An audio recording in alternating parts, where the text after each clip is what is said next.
As tensões no Caribe chegaram a um novo patamar quando a Venezuela decidiu desafiar diretamente a presença militar norte-americana. 2 caças F-16 armados e operando a partir de Caracas foram enviados por ordem de Nicolás Maduro para sobrevoar o destroyer USS Jason Danam, posicionado em águas internacionais. O gesto, encarado como provocação explícita, foi monitorado em tempo real pelo Comando Sul, que acompanhou cada movimento das aeronaves desde a decolagem. Apesar da proximidade, não houve disparos. Esse episódio ocorreu apenas 2 dias após o governo de Donald Trump ordenar o ataque contra uma embarcação que havia partido da Venezuela, acusada de transportar drogas. O timing não passou despercebido em Washington, e o Pentágono reagiu rapidamente. Como resposta, deslocou de forma permanente 10 caças F-35 para a base em Porto Rico, ampliando o cerco aéreo em torno do território venezuelano. Especialistas militares interpretam a jogada de Maduro como um erro estratégico. Longe de intimidar os Estados Unidos, sua manobra forneceu novos argumentos a Trump para acelerar medidas contra o regime chavista. Entre os cenários avaliados em Washington está até mesmo a utilização de mísseis de precisão contra bunkers subterrâneos, locais onde Maduro costuma se abrigar em momentos de crise. Esse incidente não apenas expôs a fragilidade da Venezuela diante do poder militar norte-americano, como também reforçou a percepção de que Maduro aposta em gestos de alto risco para tentar projetar força, ainda que cada movimento acabe servindo como justificativa para aumentar a pressão internacional sobre seu regime. Muito além da superioridade aérea e naval, os Estados Unidos contam com forças especiais altamente treinadas para missões de infiltração e extração. Entre elas, destacam-se os Marine Raiders, especializados em operações rápidas em território hostil. Esses operadores combinam inteligência de satélites, drones e cobertura aérea para localizar e neutralizar alvos com precisão, reduzindo riscos de confronto aberto. Outro exemplo é a Força Delta, elite do exército norte-americano, que já demonstrou sua capacidade em território venezuelano. Em uma operação secreta, retirou 5 opositores do regime chavista que estavam escondidos na embaixada da Argentina, em Caracas. A ação foi realizada sem disparar um único tiro, provando a eficiência cirúrgica dessas tropas. Essas unidades são treinadas para atuar exatamente em cenários como o da Venezuela, ambientes instáveis, fortemente vigiados e com lideranças isoladas em bunkers. Se fosse ordenada a captura de Nicolás Maduro, os Estados Unidos possuem doutrina, tecnologia e experiência para executar a missão com alto índice de sucesso e mínimo desgaste. Cada uma dessas operações reforça a mensagem estratégica de Washington.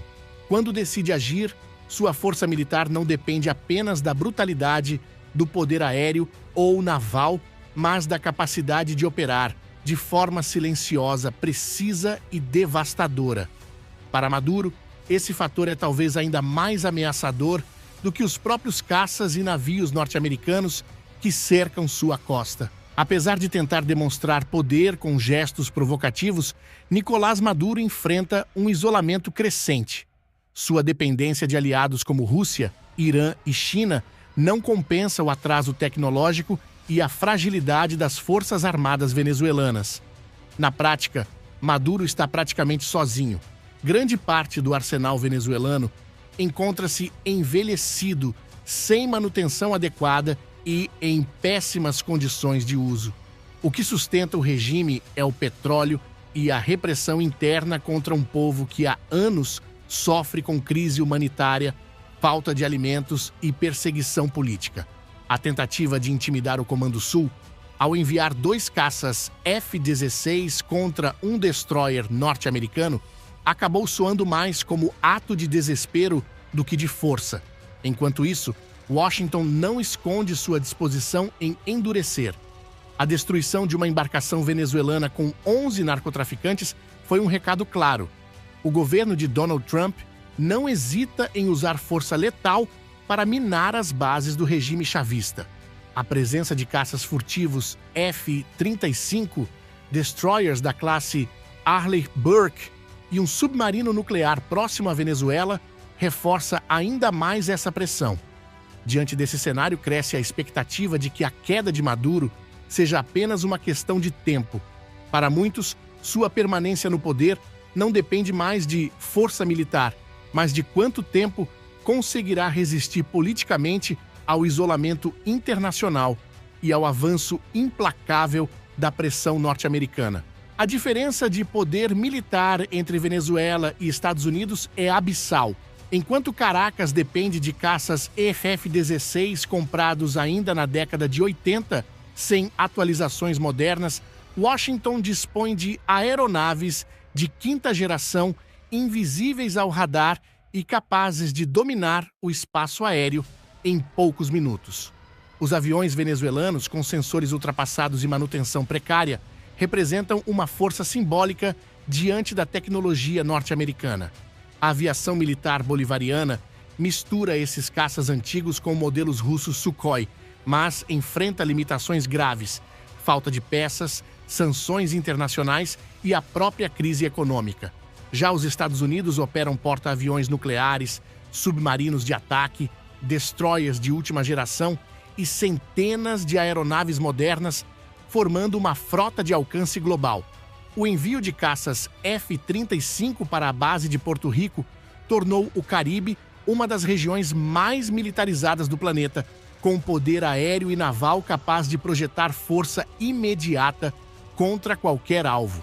Além das aeronaves, navios de guerra monitoram a costa, aviões de reconhecimento sobrevoam o espaço regional e até um submarino nuclear mantém posição estratégica próxima ao território venezuelano. Essa combinação não apenas neutraliza qualquer tentativa de provocação de Maduro, como também cria uma pressão psicológica contínua sobre sua cúpula militar. A disparidade tecnológica e logística é tão grande que, em um eventual confronto, dificilmente a Venezuela resistiria por mais do que algumas horas diante da capacidade de fogo norte-americana. Você acha que acabou? Está enganado. O ditador Nicolás Maduro acaba de lançar lanchas táticas iranianas equipadas com mísseis antinavios CM-90 em plena resposta à mobilização militar dos Estados Unidos. Pequenas, ágeis e poderosas, essas embarcações PKAP-2 são projetadas para enfrentar navios muito maiores, tornando-se uma ameaça séria no mar. Por hoje é só. Obrigado por assistir ao canal Maestria Militar. Até a próxima missão, guerreiros.